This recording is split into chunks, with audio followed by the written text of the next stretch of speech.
So Batman's in a Disney movie, huh? That's news to me.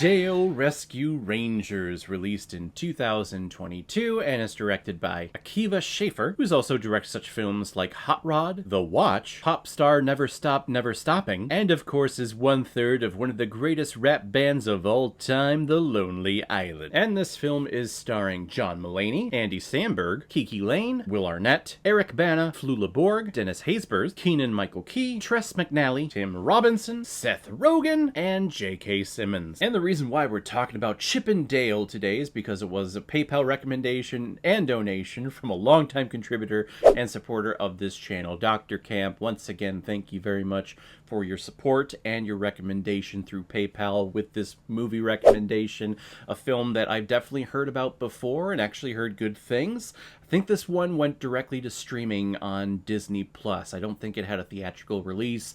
We were kind of coming out of the pandemic at this time, and they were still looking to build up the Disney Plus app, so I think this one was just a direct-to-streaming film, which unfortunately I think is a little bit of a shame, because I think this film is great and deserved a theatrical run.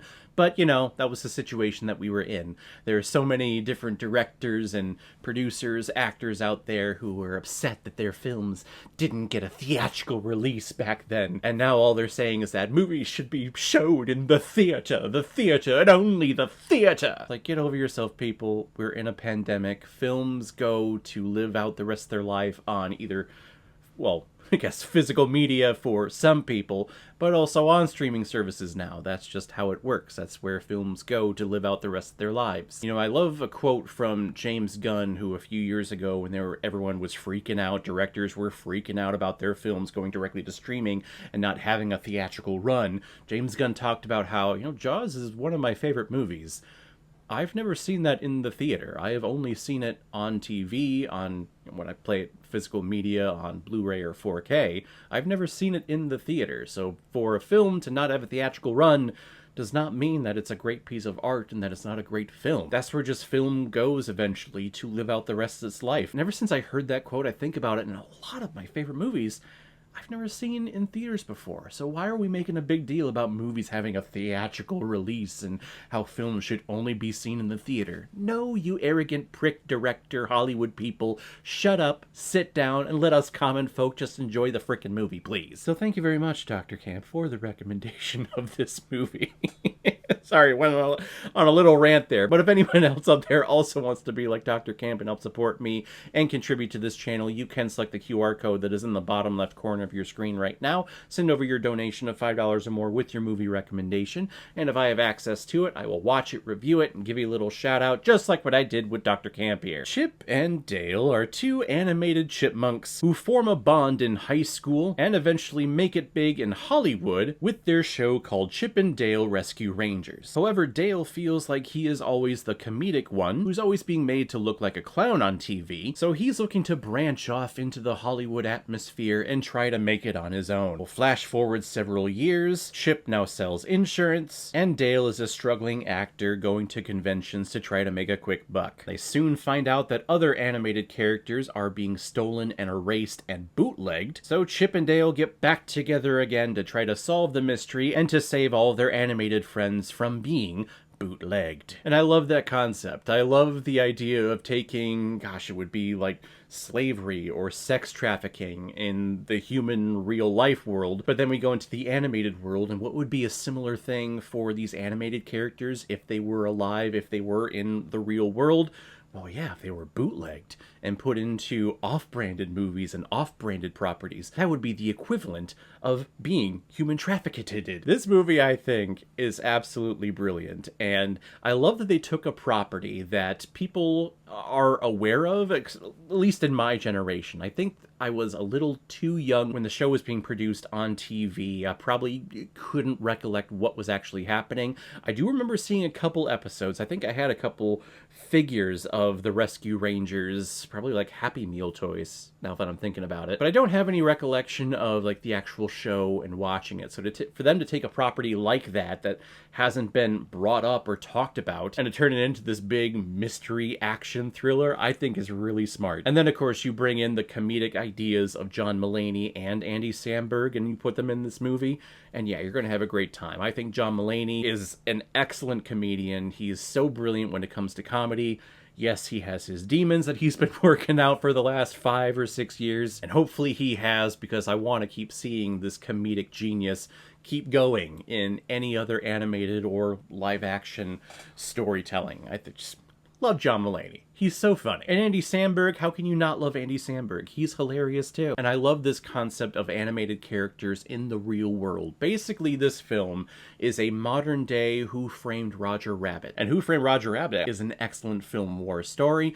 And this is the same thing. Like, we're going on a detective stakeout, we're looking for who's abducting all these other animated characters, but they also comment on the Hollywood business just like Who Framed Roger Rabbit did. Dale goes through a plastic surgery type procedure to where now he has this 3D animated presentation where Chip is still presented in that 2D animated style. It's that was brilliant.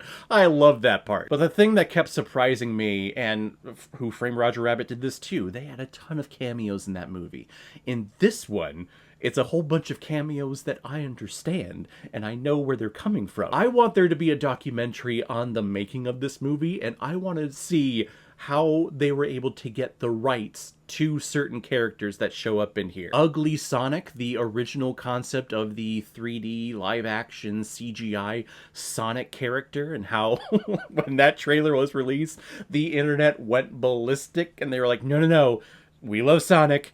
That is not our Sonic. He looks like shit. He looks ugly. Stop it. And the producers did, of the original Sonic the Hedgehog movie. They stopped production, they redid the animation to where he looks good and actually looks like the character from the game now. But I love this idea of this ugly Sonic character just being his own thing, and he's trying to make it at conventions now. Like, that's just brilliant. All of Seth Rogen's animated characters that he's been throughout his entire career show up in here at one point. But of course, my favorite cameo, and you know, you'd see the Batman DC tattoos, all the Batman stuff everywhere. Batman shows up in a Disney-produced movie, parroting his presentation from Batman v Superman Dawn of Justice. Instead, it's not Superman. Batman is going up against E.T. Like, how? How did that happen? I mean, Warner Brothers Discovery is so broke and in debt that I'm sure they were like, hey, if you pay us anything, yeah, we'll give you the rights for Batman for this movie, please. Just give us money so we can dig ourselves out of this hole, please. But man, I didn't know that was happening. I didn't know that was going to happen, to see Batman in a Disney movie that is the same parent company that houses Marvel. Like, this, Disney's going to own everything. Just so you know. Eventually, it's already happening. Eventually, Disney is going to be the global force that is going to own the entire world. Just wait and see. It's happening now. Let's just all accept it and go about our lives and let the mouse just control us forever. Oh.